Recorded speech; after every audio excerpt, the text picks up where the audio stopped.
وقد قال الله تبارك وتعالى في كتابه الحكيم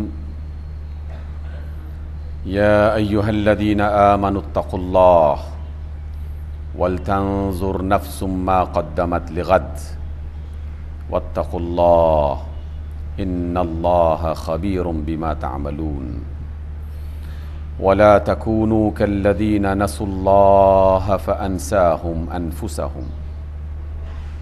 أولئك هم الفاسقون لا يستوي أصحاب النار وأصحاب الجنة أصحاب الجنة هم الفائزون صدق اللہ مولانا العظیم۔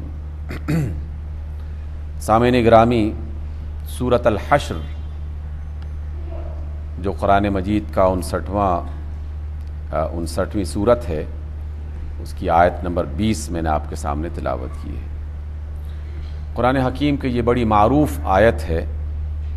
اور اکثر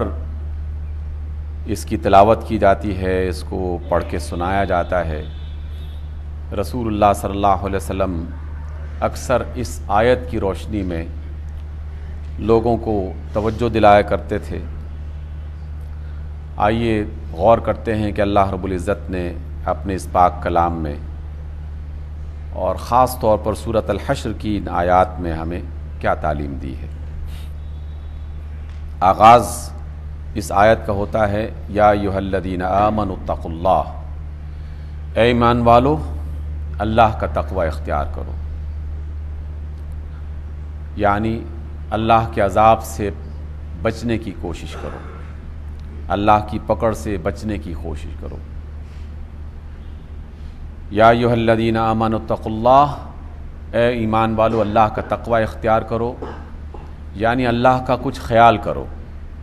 اللہ تعالیٰ کی باتوں کی طرف دھیان دو، اللہ تعالیٰ نے جو تعلیم دی ہے اس کو سمجھنے اور اختیار کرنے کی کوشش کرو، کیونکہ اللہ کا تقوی یہی ہے کہ اس کی باتوں کا لحاظ رکھا جائے، اس کے حکموں کا لحاظ رکھا جائے، اس کے احسانات کا لحاظ رکھا جائے، اس کی ناراضگی سے بچنے کی کوشش کی جائے اور اسے راضی کرنے کی کوشش کی جائے۔ یہ سارا کام تقوی ہے۔ پھر فرمایا کہ وَلْتَنْظُرْ نَفْسٌ مَا قَدَّمَتْ لِغَدٍ، ہر نفس کو یہ سوچنا چاہیے کہ وہ آنے والے کل کے لیے کیا بھیج رہا ہے، آنے والے کل کے لیے کیا بندوبست کر رہا ہے، اپنے مستقبل اور فیوچر کو محفوظ رکھنے کے لیے، خوشگوار بنانے کے لیے، بہترین بنانے کے لیے کیا محنت کر رہا ہے۔ واتقوا اللہ، پھر اس بات کو دہرایا کہ لوگو اللہ کا خیال رکھو، اللہ کی باتوں کا خیال رکھو، اللہ کی نعمتوں کا خیال رکھو اور اس کا تقوی اختیار کرو۔ ان اللہ خبیر بما تعملون، جو اعمال بھی تم کر رہے ہو، جو کام بھی تم کر رہے ہو، اللہ ان سے بخوبی واقف ہے، اسے پوری خبر ہے کہ کون بندہ کیا کر رہا ہے، کون سا ادارہ کیا کر رہا ہے، کون سی جماعت کیا کر رہی ہے، کون سا گروہ کیا کر رہا ہے اور کس ملک کے حکمران کیا کر رہے ہیں، ذمہ داران کیا کر رہے ہیں۔ ان اللہ خبیر بما تعملون، جو کچھ بھی تم کر رہے ہو اللہ اس سے واقف ہے، وہ اسے جانتا ہے۔ وَلَا تَكُونُوا كَالَّذِينَ نَسُوا اللَّهَ، اے لوگو تم ان کی طرح مت ہو جاؤ کہ جنہوں نے اللہ کو بھلا دیا تھا۔ فَأَنْسَاهُمْ أَنفُسَهُمْ، اور اللہ رب العزت نے پھر انہیں ایسے کاموں میں مصروف کر دیا کہ وہ پھر اپنے بھلائی بھول گئے، اپنے بہتر اور اچھے مستقبل کو بھول گئے، اپنے انجام کو بھول گئے، اپنی جان اور اپنی جو شخصیت ہے اس کے کاموں کو بھول گئے، یعنی اپنے آپ ہی سے وہ بیگانہ ہو گئے، اور اپنے آپ سے وہی بیگانہ ہوتا ہے جو آنے والے مستقبل کے حوالے سے لاپرواہ ہو جائے اور اس کی کوئی فکر نہ کرے۔ اولئک هم الفاسقون، اور جب بھی کوئی شخص ایسی کیفیت میں داخل ہو جاتا ہے کہ وہ اللہ کو بھول جائے اور اللہ تعالیٰ پھر اسے اس کے اپنے مستقبل سے بالکل مایوس کر دے اور اس کو فراموش کر دے تو یہی لوگ فاسق ہیں، اللہ کے نافرمان، اللہ کی بات کو توڑنے والے، اللہ کے حکموں کو توڑنے والے، پھر یہ فاسق ہو جاتے ہیں۔ لا یستوی اصحاب النار و اصحاب الجنہ، اے لوگو قیامت کے روز کامیابی اور ناکامی کا فیصلہ اللہ کی رضامندی اور اس کی ناراضگی کی بنیاد پر ہوگا، اور اس کو جانچنے کے لیے، اس کو دیکھنے کے لیے جنت اور دوزخ کا تصور ہمیں دیا گیا ہے۔ جنت اس کی رضا ہے اور جہنم اس کی ناراضگی ہے، جنت اس کی عطا ہے اور جہنم اس کی سزا ہے۔ اس وجہ سے یہ دونوں برابر نہیں ہو سکتے، امتحانات میں کامیاب ہونے والے اور امتحانات میں ناکام ہونے والے دونوں برابر نہیں ہو سکتے،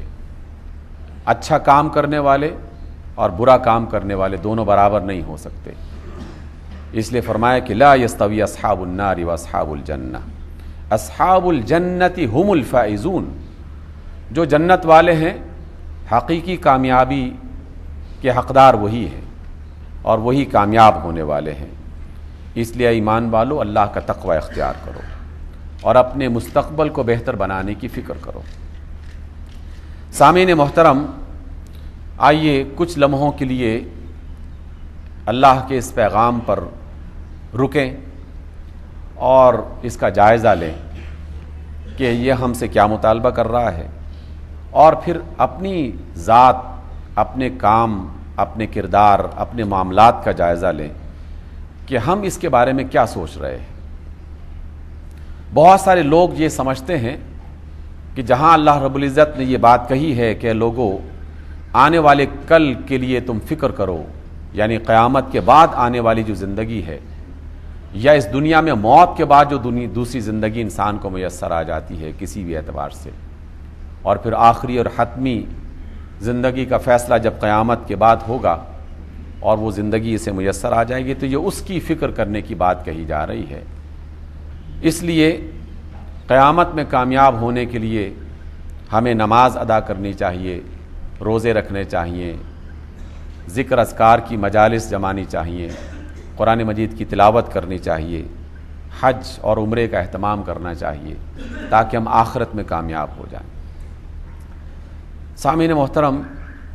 یہ جتنی بھی باتیں میں نے ابھی آپ کے سامنے کہیں اور جن کے بارے میں ہم سوچتے رہتے ہیں، یہ یقیناً درست ہیں کہ نماز اور حج اور روزے اور عمرہ اور تلاوت اور ذکر، یہ سب کے سب قیامت میں کامیابی کا ذریعہ بنیں گے اور اس کا ایک وسیلہ ہے۔ لیکن جنت کا حقدار کون ہوگا، اس کے بارے میں ہمیں ایک دوسرے زاویے سے بھی سوچنا چاہیے۔ ایک اللہ والے نے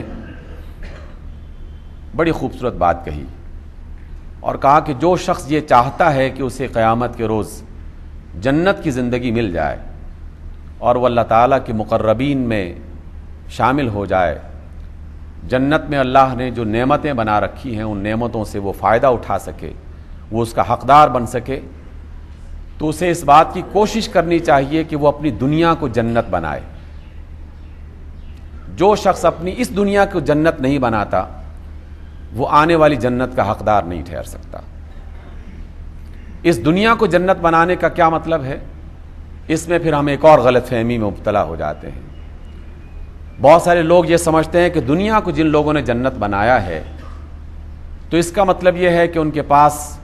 آرام اور آسائش کی اور سہولت کی بے شمار چیزیں موجود ہیں،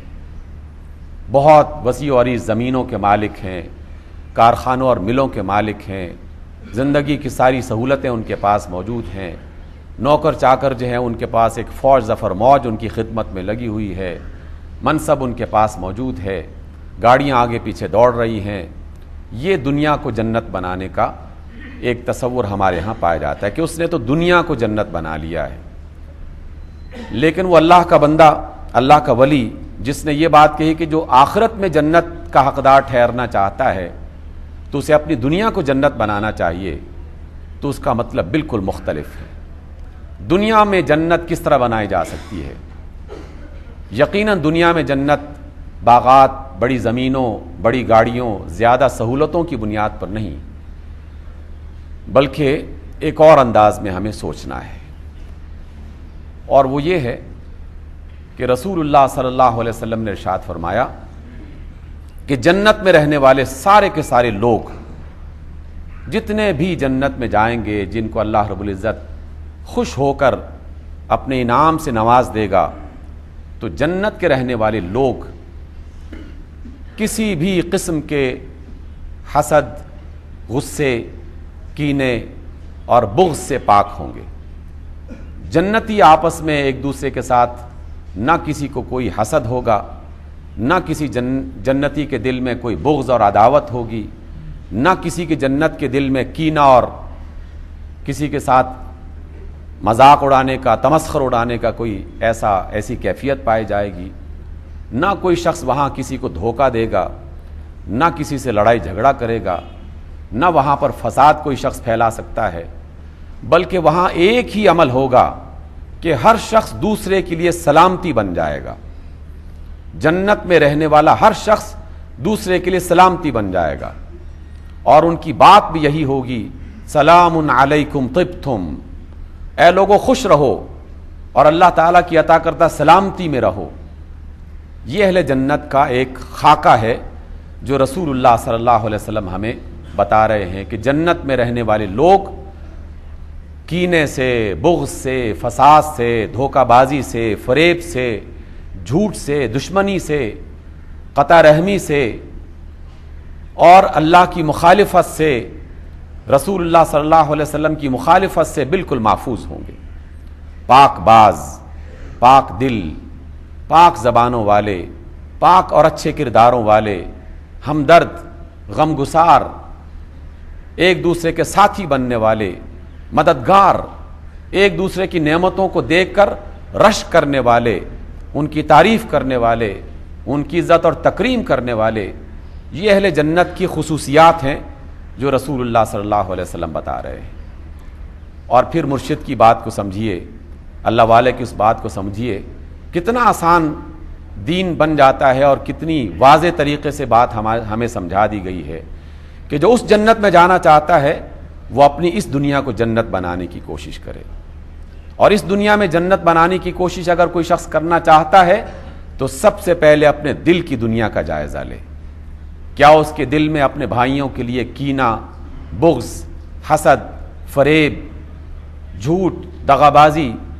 یہ سارے کے سارے جذبے موجود ہیں، یہ برائیاں موجود ہیں، یہ گندگیاں اور غلاظتیں موجود ہیں؟ اگر موجود ہیں تو پھر جان لیجئے وہ آخرت میں جنت کا حقدار نہیں ٹھہرے گا، کیونکہ اس نے اپنی اس دنیا کو جہنم بنایا ہوا ہے۔ یہاں جو لوگ جہنم بنا رہے ہیں اپنے لیے اور دوسروں کے لیے، وہی قیامت کے روز جہنم میں ڈالے جائیں گے۔ جو دنیا میں فساد پھیلانے والے، مصیبتوں میں مبتلا کرنے والے، انسانوں کی زندگی کو تنگ کرنے والے، ان کی معیشت کو، ان کے معاشرت کو، ان کے معاملات کو خراب کرنے والے، فسادی قسم کے لوگ جو دنیا میں ہوں گے، وہی قیامت کے روز جہنم کا ایندھن بنیں گے، اور وہیں وہ اللہ تعالیٰ کے ناراضگی کا حقدار بنیں گے۔ اس لیے سامعین محترم، ہم میں سے جو شخص بھی یہ چاہتا ہے کہ آنے والی زندگی میں اللہ کے ہاں سرخرو ہو کر